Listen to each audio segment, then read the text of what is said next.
ഇന്ന് ലോക ആദിവാസി ദിനമാണ്. ഈ ദിനത്തിൽ ഗോത്രവിഭാഗത്തിൽ ഉൾപ്പെട്ട കുട്ടികൾ പഠിക്കുന്ന ഒരു സർക്കാർ സ്കൂളിൻ്റെ ആശങ്ക അധികൃതരെ അറിയിക്കുന്നു.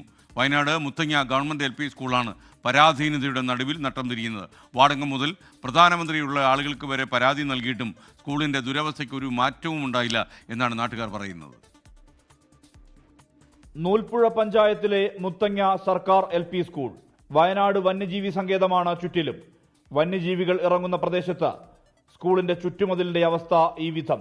ഏതു നിമിഷവും തകർന്നു വീഴാം. പഠനത്തിന്റെ ഇടവേളകളിൽ കുട്ടികൾ പുറത്തിറങ്ങുമ്പോൾ ആശങ്കയുണ്ട് അധ്യാപകർക്ക്. എപ്പോഴും കണ്ണു ചിമ്മാതെ കാത്തു നിൽക്കേണ്ട അവസ്ഥ.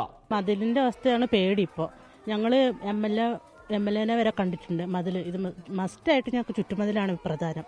ചുറ്റുപാടും കാടാണ്, 3 സൈഡും കാടാണ്. പിന്നെ എപ്പോഴാണെന്നറിയില്ല പൊട്ടിപ്പൊളിഞ്ഞു പോകുന്നതെന്നും പറയാൻ പറ്റില്ല. അപകടം വരുത്തി വെച്ചിട്ട് കാര്യമില്ല. അതിനെ മുന്നോടിയായി നമ്മൾ ചുറ്റുമതിൽ തന്നെയാണ് മസ്റ്റായിട്ട് പറയാനുള്ളത്. സ്കൂളിന്റെ 2 കെട്ടിടത്തിലൊന്നിന് ഫിറ്റ്നസ് ഇല്ല. പാചകപ്പുരയിലും ശുചിമുറിയിലും വൈദ്യുതി കണക്ഷനുമില്ല.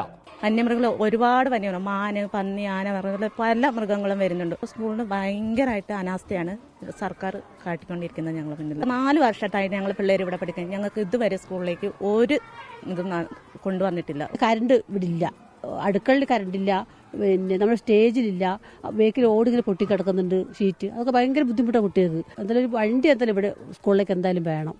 കുട്ടികൾക്ക് ഫുൾ ST കുട്ടികളാണ് ഇവിടെ വരുന്നത്. എല്ലാ ആദിവാസി കുട്ടികളാണ്. പ്രധാന പാതയിൽ നിന്ന് സ്കൂളിലെത്താനുള്ള പാലം അപകടാവസ്ഥയിലാണ്. മഴ കനത്തു പെയ്താൽ പുഴ കരകവിയുന്ന പാതയാണ് ഇവിടേക്കുള്ളത്. പാലത്തിന്റെ മുകളിൽ കൂടെ നമുക്ക് വണ്ടി ഓടിക്കാൻ പേടിയാണ്. കാരണം വെച്ചാൽ പാലത്തിന്റെ അടിഭാഗം എല്ലാം അതിശക്തമായ ഒഴുക്കിൽ എല്ലാം അടിഭാഗം എല്ലാം ഒഴുകിപ്പോയിട്ട് പിന്നെ മേളിന്റെ കോൺക്രീറ്റ് മാത്രമേ നിൽക്കുന്നുള്ളൂ. അതിൽ കൂടെയാണ് വാഹനം ഓടിച്ചുകൊണ്ട് നമ്മൾ വരുന്നത്. അപ്പോൾ അത്രയും പേടിച്ചുകൊണ്ടാണ് വിദ്യാർത്ഥികളെ എടുത്ത് നമുക്ക് ഈ സ്കൂളിലേക്ക് പോയിരുന്നത്. ഗോത്രവിഭാഗത്തിലുള്ള കുട്ടികൾ മാത്രമാണ് ഇവിടെ പഠിക്കുന്നത്. പരാധീനതയ്ക്ക് പരിഹാരമുണ്ടാകണം. സർക്കാർ കണ്ണു തുറക്കണം. ജനപ്രതിനിധികളോട്, വിദ്യാഭ്യാസ വകുപ്പിനോട്, സർക്കാരിനോട് അനവധി അപേക്ഷകൾ നൽകി കാത്തിരിക്കുന്നവരാണ് ഈ സ്കൂളിലെ രക്ഷിതാക്കളും അധ്യാപകരും. എന്നിട്ടും നടപടിയൊന്നും ഉണ്ടാകുന്നില്ല. കരുതൽ പ്രതീക്ഷിക്കുന്നുണ്ട് ഈ സർക്കാർ വിദ്യാലയം.